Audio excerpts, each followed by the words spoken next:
Mama Muda mau cerita, cek. Hai, assalamualaikum warahmatullahi wabarakatuh. Terima kasih sudah klik video ini dan selamat datang kembali di YouTube channel Vita Feryana.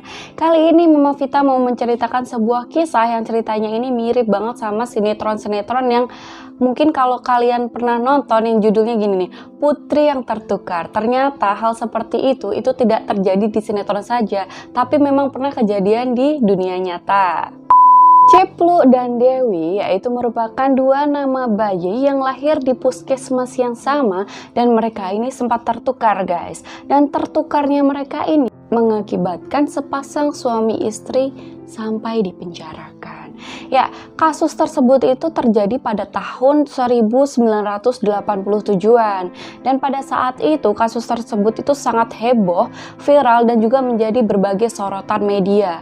Bahkan sempat dimuat di majalah, tabloid, surat kabar dan juga berita nasional guys. Kasus tersebut itu menyita perhatian jutaan penduduk Indonesia. Bahkan ceritanya itu sampai diangkat menjadi sebuah film dengan judul Semua Sayang Kamu dan rilis pada tahun 1989. Ya udah ya, kalian pasti kepo kan cerita lengkapnya kayak gimana? Sebelum kita lanjut cerita, Mama mau minta tolong kalian semuanya untuk jangan lupa subscribe YouTube channel ini dan juga like, comment, serta share di sosial media kalian. Pada hari Sabtu, tepatnya tanggal 28 Maret 1987, ini di sebuah puskesmas namanya Rumah Bersalin Pembina, di mana yang sekarang itu sudah berganti menjadi Puskesmas Cilandak di daerah Jakarta Selatan. Ini ada seorang ibu-ibu guys. Ibu-ibu ini namanya Ibu Nur Aini. Nah, beliau ini mau melahirkan pada saat itu dan dibantu oleh bidan namanya Bidan Siti sama Suster Emi. Nah, lahirlah bayi perempuan milik pasangan Ibu Nur Aini dan suaminya Pak Ambam Hidayat tepat pukul 4.05. Bayi perempuan ini memiliki ciri-ciri tuh kulitnya putih, dahinya lebar, panjang badannya itu 48 cm serta berat badannya 3,3 kg. Namun sayang sekali pada saat dilahirkan kondisi ibu bayi Nur Aini ini kurang sehat gitu guys. Jadi si Bidan Siti sama Suster M ini langsung buru-buru masukin bayi ini tadi ke ruang perawatan bayi dan ditaruhlah di inkubator. Nah, di hari yang sama ini datang juga nih sepasang suami istri namanya Pak Suripno bersama istrinya juga bernama Ibu Kartini. Nah, Ibu Kartini ini juga mau melahirkan tepat pukul 12.00, jadi agak siangan gitulah. Jadi Bu Kartini ini melahirkan dengan dibantu oleh Bidan Indaryanti dan juga dokter namanya Dokter Mursyamsi. Akhirnya Ibu Kartini ini tuh melahirkan nih guys. Tapi setelah melahirkan, Ibu Kartini ini mungkin kehabisan tenaga kali ya. Jadi dia itu pingsan guys. Dan sebelum pingsan, Bidan Indaryanti ini sempat memperlihatkan anaknya itu ke Ibu Kartini. Ya mungkin kayak masih rada ngawang-ngawang gitu. Ibu Kartini itu sempat kan lihat anaknya dan dia tuh inget betul kalau anaknya itu punya ciri-ciri itu rambutnya itu tipis dan juga kupingnya itu agak lebar gitu kayak caplang gitu loh. Ya, setelah Ibu Kartini pingsan, habis itu bidannya itu tuh ngukur panjang bayinya. Dan kebetulan bayinya ini tuh juga jenis kelaminnya perempuan dengan panjang itu 49 cm dan juga beratnya 3,1 kg. Habis itu ditaruhlah bayi ini tuh di ruang perawatan yang ada di box nomor 1. Kebetulan di ruang perawatan itu tuh ada 3 box bayi guys, 1, 2, 3 dan 1 tempat inkubator, tapi letaknya tuh ada di pojokan gitu. Terus sekitar pukul 14.00, jadi jam 2 siangan gitu, tiba-tiba nih si Bu Nur Aini ini kan lagi nungguin ya di ruang perawatan ya, dia kan kondisinya sehat aja nih. Nah, dia tuh tiba-tiba mendengar tangisan bayi yang kencang banget dan tangisannya itu nggak berhenti-berhenti. Ya gimana ya, namanya seorang ibu nalurinya tuh pasti bergerak ya guys. Dia itu merasa tangisan itu tuh tangisan anaknya. Alhasil Ibu Nur Aini itu langsung dengan inisiatif masuk ke ruang perawatan. Dan pada saat dia masuk ke ruang perawatan itu dilihatlah ya memang tidak ada bidan, suster atau apapun yang lagi ada di sana. Karena pada saat itu mereka itu semuanya lagi ngurusin Ibu Kartini yang sempat pingsan tadi. Alhasil ya dilihatlah dia masuk ke ruang perawatan itu, dia ngeliat bayi yang ada di box nomor 1. Box bayi nomor 1 itu udah ada labelnya, tapi sama Bu Nur Aini nih, waktu dia angkat bayinya, dia ambil juga label itu dan langsung dimasukin aja gitu di sakunya. Kebetulan nih Bu Nur Aini nih dia itu nggak bisa baca guys, alias buta huruf.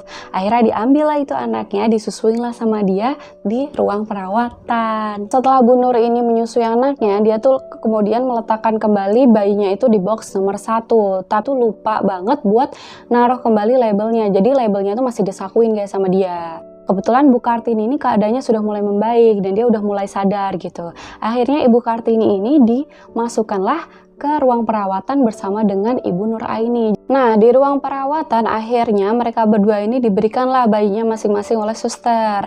Kemudian mereka nih sama-sama ya nyusuin anaknya. Nah, di saat mereka itu menyusui, nih tiba-tiba nih si Bu Kartini agak ada merasa yang janggal gitu guys. Kok kayak ada yang aneh ya. Anak saya tadi tuh waktu hampir mau pingsan tadi, itu tuh inget betul kalau dia tuh punya rambut tipis, kupingnya tuh caplang. Kok ini rambutnya tebel, terus kupingnya kok kecil.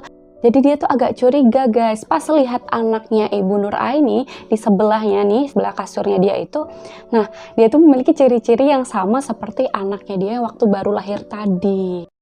Nah, waktu sambil menyusui nih dua-duanya nih, tiba-tiba biasa lah ya ibu-ibu basa-basi gitu saling tukar cerita. Gimana Bu, anak keberapa ini Bu? Gimana tadi persalinannya? Seperti itulah, pokoknya basa-basi. Nah, tiba-tiba si Bu Nur Aini ini sempat cerita ke Bu Kar begini. Iya Bu, tadi itu saya tuh dengar anak saya tuh nangis Bu, tapi nggak ada yang nolong. Ya udahlah, saya masuk sendiri ya ke ruang perawatan ngambil anak saya sendiri. Lah, makin curiga lah ini si Bu Kartini nih sama Ibu Nur Aini.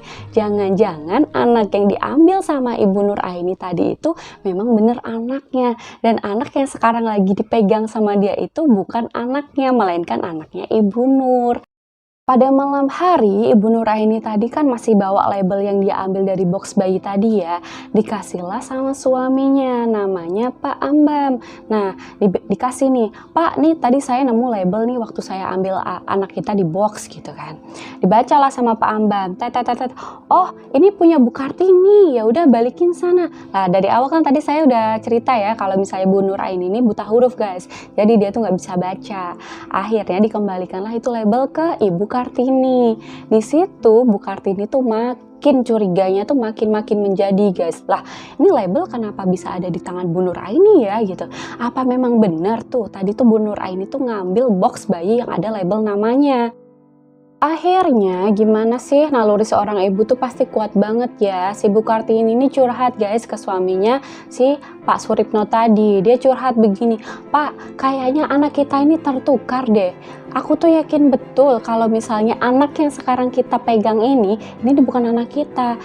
Aku yakin banget nih anak kita itu sebenarnya yang ada di sama Bu Nur Aini sama Pak Ambam itu Pak. Esok harinya nih, the next day, si Bu Kartini ini tuh sama suaminya tuh sempet tuh ngomong baik-baik sama Bu Nur Aini sama Pak Ambam. Tapi ya gimana ya, namanya udah kayak ngerasa ini anak gue kayak gitu. Waktu dinegosiasi nih, Bu Kartini ngomong baik-baik, Bu Nur Aini ini malah marah-marah. Dia tuh merasa kalau anaknya itu tidak tertukar dan anaknya itu beneran anaknya dia gitu. Malah berantem lah mereka. Akhirnya perawat sama bidan ini itu tuh mendengar percekcokan mereka dan mereka tuh langsung datang nih ke ruangan tersebut. Di situ waktu berdebat nih ya, mereka tuh saling berantem tuh merebutkan anaknya itu. Nah, si Bu Nur Aini tuh sempat bilang ke perawatnya, bilang gini, Kekah, orang tadi yang orang kemarin itu saya lihat sendiri kok kalau ada perawat yang memindahkan anaknya itu dari inkubator ke box nomor 1. Nah, akhirnya karena mereka nih berantem gak selesai-selesai, perawat sama bidan dan dokter juga itu tuh mengambil jalan tengahnya. Jalan tengahnya itu meminta bayinya Ibu Kartini sama bayinya Ibu Nur Aini ini ditimbang dan diukur ulang. Waktu bayinya ini diukur dan ditimbang ulang, lah kaget banget guys, hasilnya itu bener-bener sama persis. Jadi keduanya ini memiliki panjang badan 47 cm cm dan juga beratnya itu 3,1 kg. Nah, tambah bingung kan di sini kan? Padahal kita tahu ya berat awalnya tadi bayi masing-masing ini berapa gitu kan. Ini kok bener-bener bisa sama persis. Akhirnya dari pihak puskesmas ini dia memutuskan sepihak nih, menyatakan kalau bayi mereka itu tidak tertukar. Ya udahlah ya. Pihak puskesmas itu memberikan bayinya tadi yang ada di box 1 itu kepada Ibu Nur Aini, dan bayi yang berada di box nomor 2 ini diberikan kepada Ibu Kartini. Ibu Nur Aini pun memberi nama bayinya itu dengan nama Dewi. Nah, sedangkan Ibu Kartini ini karena dia merasa dibayikan bukan anaknya dia, jadi dia tuh nggak mau guys ngasih nama bayinya itu. Alhasil pihak puskesmas pun ngasih nama bayi Ibu Kartini itu dengan nama Cipluk.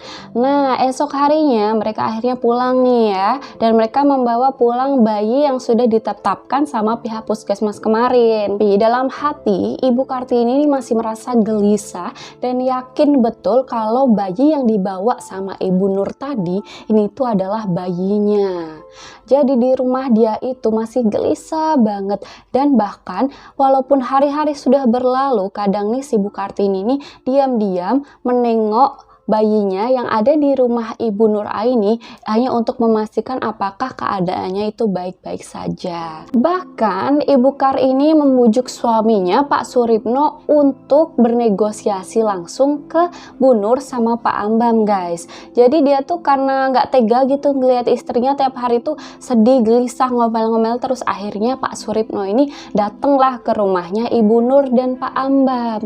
Nah, Pak Suripno ini cobalah ya ngejelasin lagi ke Ibu Nur, tetap kekeh guys. Hasilnya sia-sia, malahan Pak Suripno ini diusir sama Ibu Nur dan disuruh jangan balik lagi. Intinya dia nih masih kekeh kalau anak yang dia udah bawa, yang udah dikasih sama pihak puskesmas itu, ya udah itu tuh anaknya Bu Nur. Setelah diusir nih sama Ibu Nur di rumah, Pak Suripno nih makilah ya menjadi-jadi nih Ibu Kartini ini lebih marah-marah lagi. Akhirnya mereka berdua ini memutuskan untuk membawa lagi bayinya ke pihak puskesmas untuk meminta pertanggungjawaban. Tapi di situ pihak puskesmas pun tidak bisa berbuat apa-apa. Karena permasalahan ini nggak kelar-kelar, akhirnya Bu Kartini ini sama suaminya mencari jalan terakhir guys. Ya, jadi akhirnya mereka ini membawa bayinya itu si Cipluk tadi ke Palang Merah Indonesia untuk melakukan tes darah. Tanya ya di sini, kenapa sih nggak tes DNA aja, kan cepet tuh, biar jelas gitu ini anaknya apa bukan. Halo, di tahun 80-an itu tuh tes DNA itu belum ada di Indonesia. Jadi tes DNA itu baru masuk ke Indonesia itu di akhir tahun 90-an. Bahkan kalau misalnya mau digunain ya di dalam kepolisian itu baru di tahun 2006 baru bisa dipakai. Makanya mereka itu kalau zaman dahulu untuk mengetes anaknya atau bukan itu satu-satunya cara yaitu pakai tes golongan darah. Ikhtiarnya Ibu Kartini sama Pak Suripno ini membuahkan hasil. Keluarlah hasil tes golongan darah yang dari PMI itu. Akhirnya ada dokter dari PMI namanya Dr. Masri Musta memberikan hasil tesnya, dan ternyata guys golongan darahnya Ibu Kartini itu A, sedangkan golongan darahnya Pak Suripno itu B, dan golongan darahnya Cipluk itu O. Nah, berdasarkan rumusnya, rumus pergolongan darahan ya, kalau misalnya anaknya itu golongan darahnya O, itu impossible banget alias tidak mungkin itu dilahirkan dari pasangan yang memiliki golongan darah A ataupun B. Ya makin kesal ya nih si Bu Kartini nih ya, akhirnya titik terang nih mulai nih kelihatan gitu. Dia tuh makin yakin kalau misalnya si Cipluk ini bukan anaknya. Jadi yang dia yakini si Dewi tadi yang dibawa Bu Nur itulah anaknya. Akhirnya lah Bu Kartini ini sama Pak Suripno datang lagi ke puskesmas buat ngebalikin si Cipluk dengan tanda bukti nih surat keterangan golongan darah dari PMI. Sampailah di puskesmas. Di puskesmas Ibu Kartu bilang gini ke perawat dan suster yang ada di sana. Nih saya balikin si Cipluk. Saya nggak enak kalau misalnya tuh saya nggak enak hati ngerawat anak yang bukan anak saya. Saya nggak ada ikatan batinnya. Terserah nih siapa yang mau ngerawat ya. Mau nggak mau kan si pihak puskesmas ini ngerawat si Cipluk. Dengan tanda bukti tersebut yang tes golongan darah tadi, akhirnya Bu Kartini ini sama suaminya melaporkan kejadian terduganya bayi mereka tertukar itu ke pihak kepolisian, guys. Dari pihak kepolisian akhirnya menindaklanjuti karena masalah ini tuh masalah yang cukup serius gitu loh. Ya, mereka akhirnya nih pihak kepolisian memanggil Ibu Nur Aini dan juga suaminya untuk melakukan tes darah. Setelah dibujuk nih guys, dipaksa, akhirnya Bu Nur Aini sama suaminya ini mau melakukan tes darah juga. Alhasil tes darahnya Ibu Nur Aini serta suami dan si Dewi ini keluar, guys. Dan hasilnya ini sangat amat mengejutkan, di mana golongan darahnya Ibu Nur dan suaminya itu O, sedangkan golongan darahnya si Dewi itu AB. Nah, kalau berdasarkan rumus itu sangat tidak mungkin juga kalau misalnya kedua orang tua yang golongan darahnya O itu bisa melahirkan anaknya dengan golongan darah AB. Nah, makin nyambung kan ini kalau misalnya disambung-sambung ini, kalau misalnya si Cipluk tadi kan golongan darahnya O, nah ini nyambung nih, bisa jadi nih anaknya Bu Nur Aini sama Pak Ambam, sedangkan si Dewi kan golongan darahnya AB. Nah ini masuk juga nih, nyambung juga nih, karena Bu Kartini sama suaminya kan tadi golongannya A sama B. Makinlah bukti-bukti itu ya makin menjadi-jadi, makin yakinlah si Ibu Kartini ini kalau Dewi itu benar-benar anaknya. Ya, kebetulan tes darah tadi itu dilakukan pada tanggal 12 Agustus 1987. Nah, saat itu tuh kedua bayi ini nih umurnya sekitaran 5 bulan ke 6 bulanan gitu deh. Nah, kita masih ingat kan tadi si Cipluk yang diantar ke puskesmas. Nah, dia itu ternyata dirawat oleh pihak puskesmas itu sekitar hampir setahunan, guys. Wow, kasihan juga ya si Cipluk nih ya. Kayak istilahnya kayak nggak diharapkan gitu. Kalau si Dewi ini kan jelas-jelas nih kayak jadi rebutan antara Ibu Kar sama Ibu Nur. Si Cipluk inilah yang kasihan nasibnya. Walaupun hasil golongan darahnya Ibu Nur sama Pak Ambam ini udah keluar dan juga terbukti jelas gitu ya, kayak nggak make sense kalau nih si Dewi ini anak mereka, tetap guys, kita udah tahu ya kalau sifatnya Ibu Nur Aini ini dari awal tuh udah keras hati itu, keras kepala. Tetaplah dia itu nggak mau menerima hasil golongan darah tadi. Dia masih merasa dan kekeh kalau si Dewi ini beneran anaknya dia. Terus akhirnya kasus ini tuh masih berlanjut bahkan sampai ke pihak kejaksaan. Pada tanggal 27 Juni 1988, selang sekitar 1,5 tahunan lah dari waktu mereka itu melahirkan, sidang akhir kasus ini tuh diselenggarakan. Nah, di sidang tersebut ini tuh semuanya hadir, guys. Bahkan bayi si Cipluk sama Dewi itu juga ikut dalam persidangan tersebut gitu, dibawa gitu sama kedua orang tuanya. Nah, di situ pula akhirnya Bu Nur Aini ini memberikan argumennya bahwa pada saat itu dia yakin betul bahwa ada ada salah satu bidan yang memindahkan bayinya itu dari inkubator ke box nomor 1. Itulah argumennya Bu Nur Aini. Tapi gimana lagi ya, orang udah ada banyak bukti yang jelas kan. 1, golongan darah. Kedua, si Ibu Nur Aini ini kan sebenarnya juga menyalahi SOP ya guys, karena dia itu dengan secara diam-diam itu ngambil bayi dari ruang perawatan bayi tanpa izin suster ataupun bidan yang ada di sana, dan jelas-jelas itu tuh salah. Selain itu, ada juga kesaksian dari pihak puskesmas. Kalian masih ingat nggak dengan bidan yang membantu persalinannya Ibu Kartini tadi? Ya, ada bidan namanya Bidan Indaryanti. Dia itu memberikan kesaksian bahwa dia tuh yakin bener gitu kalau anaknya Ibu Kartini ini pas lahir itu ciri-cirinya itu tuh rambutnya tipis sama kupingnya itu agak caplang. Bidan Indaryanti juga memberikan kesaksian kalau dia itu tidak melihat ada bayi di box 2 ataupun box 3. Dia cuman melihat bayi yang ada di box nomor 1, sedangkan dia tidak melihat bayi yang ada di inkubator karena saat itu tuh letak inkubatornya tuh agak rada di pojokan gitu. Ternyata pada saat kejadian itu, kayak waktu kejadian tertukarnya bayi ini nih, terjadi pergantian shift jaga guys. Yang awalnya ini yang jaga Bidan Indaryanti itu bergantian dengan Bidan Yuyun dan juga perawat Kumala. Nah, mereka kan baru banget nih datang. Pada saat mereka datang ke ruang perawatan bayi, mereka hanya melihat bayi yang berada di box nomor 2 yang baru aja dipindahin dari inkubator, itu tanpa label. Ya, Terus box yang nomor 1 di mana? Mungkin lagi ditetein sama Ibu Nuraini itu tadi. Nah, disinilah Bidan Yuyun sama perawat Kumala itu berpikir kalau bayi yang ada di box 2 tadi yang tanpa label itu adalah bayinya Ibu Kartini. Karena pada saat itu Ibu Kartini itu masih pingsan dan belum sadar, guys. Ada juga kesaksian dari Bidan Siti dan Suster Emi yang waktu kejadian itu tuh ngebantu persalinannya Ibu Nuraini.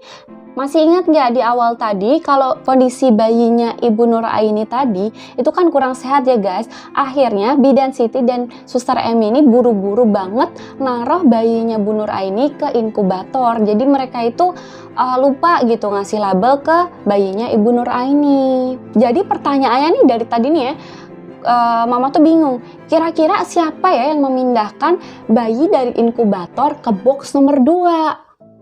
Nah loh, ini ada lagi keterangan dari salah satu bidan bernama Bidan Sri Mariati yang memberikan keterangan bahwa dialah yang memindahkan bayi dari inkubator ke box nomor 2 karena pada saat itu dia itu buru-buru pengen pakai alat inkubator tersebut untuk bayi lain berjenis kelamin laki-laki yang juga habis dilahirkan di puskesmas tersebut. Dengan bukti yang cukup kuat dan juga kesaksian yang mendukung, akhirnya Hakim Reni Retnowati yang bertugas dalam persidangan tersebut memutuskan kalau Dewi ini ternyata adalah anaknya Ibu Kartini dan Pak Suripno, serta Hakim meminta kepada Ibu Nuraini dan juga Pak Ambam Hidayat untuk mengakui Cipluk ini sebagai anak kandung mereka.